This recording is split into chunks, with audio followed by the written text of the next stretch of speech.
Good morning. Here's a great quote to start the day. Don't let the way you do business handicap your ability to write cash copy. And as I was looking through my journals, as I was wrapping up journal number 2 and into journal number 3, I realized that the seed of something that's been a huge through line for me has been this idea of being outwardly focused on exactly what your best prospects want and need to get the benefit that you're able to provide. And I say that very specifically, to get the benefit, not the features, not the information, not the thing that you're offering, but to take people by the hand and march them to the benefit that they really want. The point of running ads is not to get leads.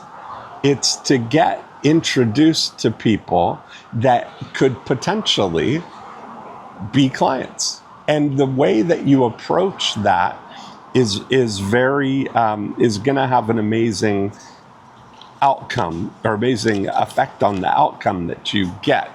A couple of examples, like one of the things, if you think through what is actually happening with the people who are asking for your information. So since I've been using the Guide to Halton Hills as the example, and that it's a proxy in your business, any kind of information piece that you're using to generate leads, it's not about just getting the guide. You have to take the stance that the person that's asking for this information is doing it not because they want the information, but because they want the end result of what the information is going to do to them. It's just a nice on-ramp to that. And so I look at, when you look at every element of your, the process that people go through when you're running ads and you're generating leads, it can make a difference in how you engage with them. So the first example that I had of this was after reading this and thinking about being crystal clear and speaking to exactly who you, assuming that everybody wants to buy a home in Halton Hills. I was running ads in the beginning that had a free recorded message where people could call, and the recorded message would basically say, thanks for calling for the Guide to Halton Hills. At the end of this message, leave your name, your address, and then towards, in this period of time, in the early 90s, I said, and email address if you have one, which was it's so funny, right? Because not everybody had an email address, and we'll send out your guide right away. That was it. And the messages that we would get would be people saying, it's John Jones, my address is this, my phone number is this, and here's my email address, or I don't have an email address, thank you, goodbye.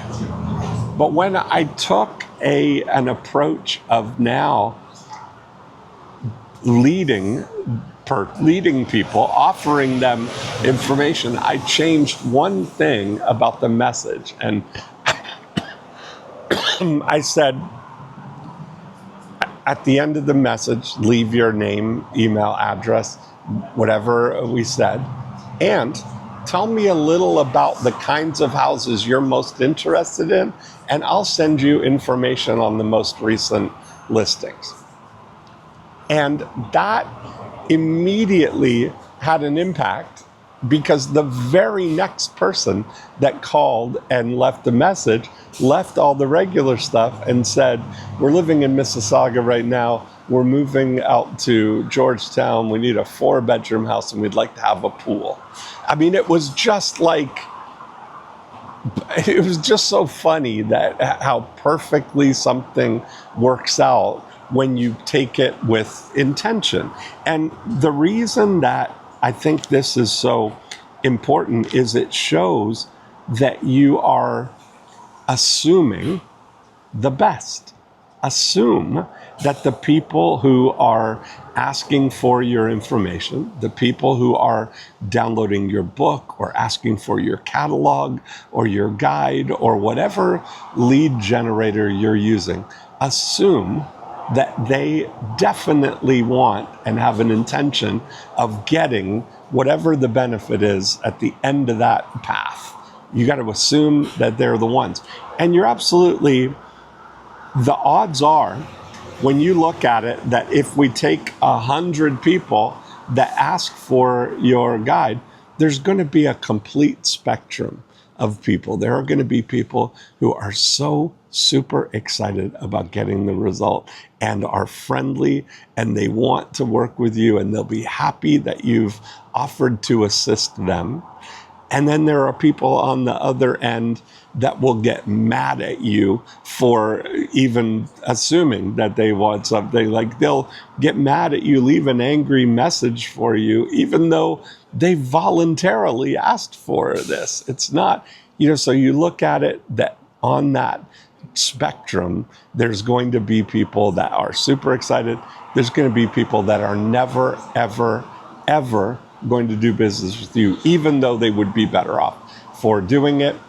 And somewhere in the middle is everybody else. You're going to be people that are very likely to do what it is. And later on in future journals, I really started, this was around the time that I really started going deep into lead conversion, because I was already seeing that we could generate leads forever and lots of them, but people were not outwardly focused. They were looking for people who were going to just call them up and come and buy a house right now. And if they didn't do that, they were bad leads. And I love this because one of the things that Jeffrey Lant says in Cash Copy, chapter 2, was learn to talk about providing your prospects with the benefit they desire, not the information you're sending. And that whole attitude of letting people know ahead of time what you have to offer them and getting to the business of offering it to them to help them. If you would treat everybody like they definitely want to buy, and you're making it easy by kind of going out of your way for them, that's going to be reciprocated. It's one of Robert Cialdini's ideas of reciprocity. If I'm doing nice things for you, even if you didn't ask me to, there's this sense of now obligation that they are drawn to do something because of the way that you're treating them. And I like, years later, I've read Jordan Peterson's great book, 12 Rules for Life. And one of his rules is to treat yourself like you're responsible for, like you're someone you're responsible for helping. And I just love that idea of this detachment and attachment to it. So I'd like to think about, what if we treated these leads like you're responsible for helping them? Remember I mentioned Gary Halbert's provocation of what would you do if you had to get a response or you were going to be beheaded? We take that same provocation as, what would you do if you were responsible for helping the people who asked for your e-bike catalog find and get the perfect e-bike for them or their family? That's a great place to come from. And if you orient your whole business around that, that's where the biggest lead conversion advantage is going to come. Not just sitting there on the island waiting for people to come ashore and beg you to help them. Go out there and usher people across the river, bring them onto the island where you're going to be able to help them make all their wildest dreams come true. But it starts with this outwardly focused, service-oriented mindset. And that was one of the things that was planted and enhanced by my readings of cash copy and other things.